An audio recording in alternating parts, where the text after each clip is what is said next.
my accomplishments, because I'm in front of the camera, might be more visible.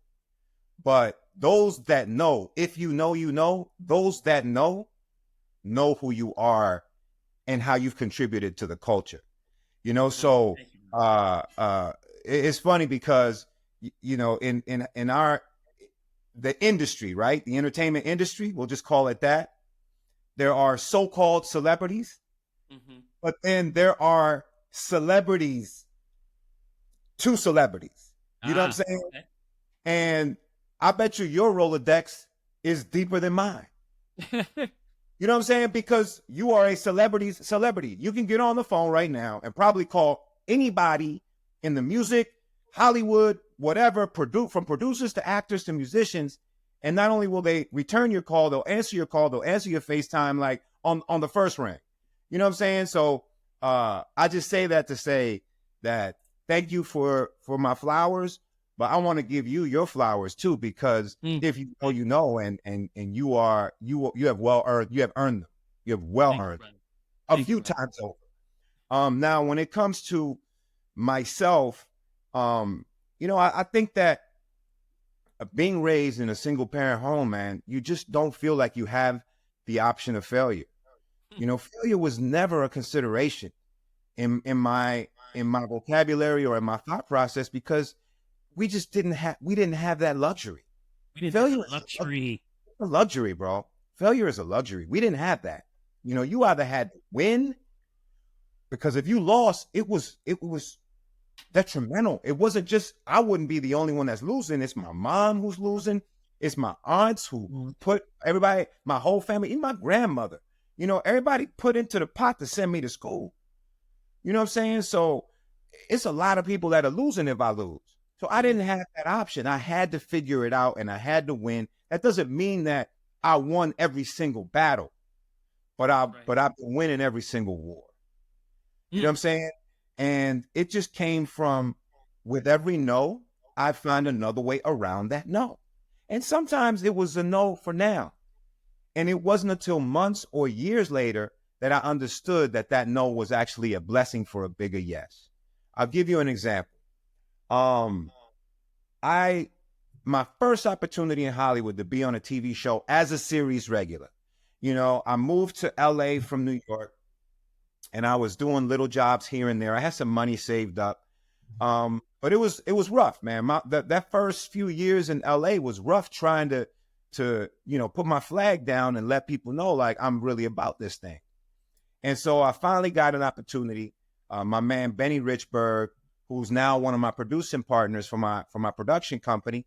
At the time, he was consulting on a show called One-on-One, Flex Alexander. And he wrote in a Black Cuban character, and so obviously he wrote it for me. I still had to audition against everybody else who was trying to get the role. I got the role. Shout out to Flex. We had to do a chemistry read, and he was very supportive. Unetta Boom, may she rest in peace.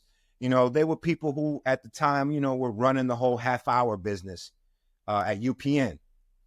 And so the little part, I was in the little portion of the show that was a barbershop. And it was so popular that they did a spinoff, Astor. That's how funny that barbershop portion was. Well, guess what happened? We shot the pilot to the spinoff. Now, I was funny enough to get this show from a little clip to a pilot to on the air. But when it was time for them to contract everybody on to see who was going to be the series regulars, UPN said they didn't understand. They didn't get my character. Is he Black or is he Latin? He can't be both. It's like, well, yeah, he's a Black Cuban. Yes, well, like, king. Right. But that's not possible. How could he be Black and Cuban? Like, hello, I'm right here. You know what I'm saying? Like, pinch me. Right. So yeah, man, they didn't get it. And everybody that shot the pilot ended up being series regulars except me. I got left out. Wow. That hurt. Because when we shot the pilot, Astrid, I wish you would have been in the audience. I got so many laughs, bro. I got so many. Because back then we used to shoot half-hour shot in front of studio audiences. Live. That's right. On. And you remember in New York, I got my chops doing theater in New York. That's right. That's right. I was ready for all said. When studio audiences, man, I ate that up. I love performing in front of people. Mm-hmm. Well, I killed the pilot, but when it was time to go to series, they didn't pick me up because the executives did not get it. Mm-hmm. Guess what happened 3 months later? I got hired by, no, before I go to the, I got hired by, 3 months later, a breakdown comes out. Because, you know, I'm always hustling. I used to get the breakdowns. I didn't wait for my agent to tell me what was going on out there. I would check the breakdowns every day and then call my agent and be like, yo, there's this wrong.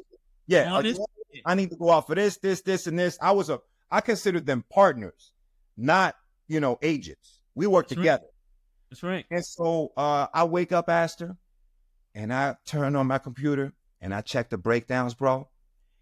And there's this movie that's cast, feature film, directed by Sam Mendes, who just got the Oscar for, I don't even remember the movie that he did with Tom Hanks, I think. Oscar-winning director, starring Jake Gyllenhaal, Jamie Foxx, you know, who that's the year he won the Oscar for Ray. That's right. Ray. That's right. And guess what the breakdown said? For my character, Ramon Escobar, looking for a black Cuban. Boom. Is that God?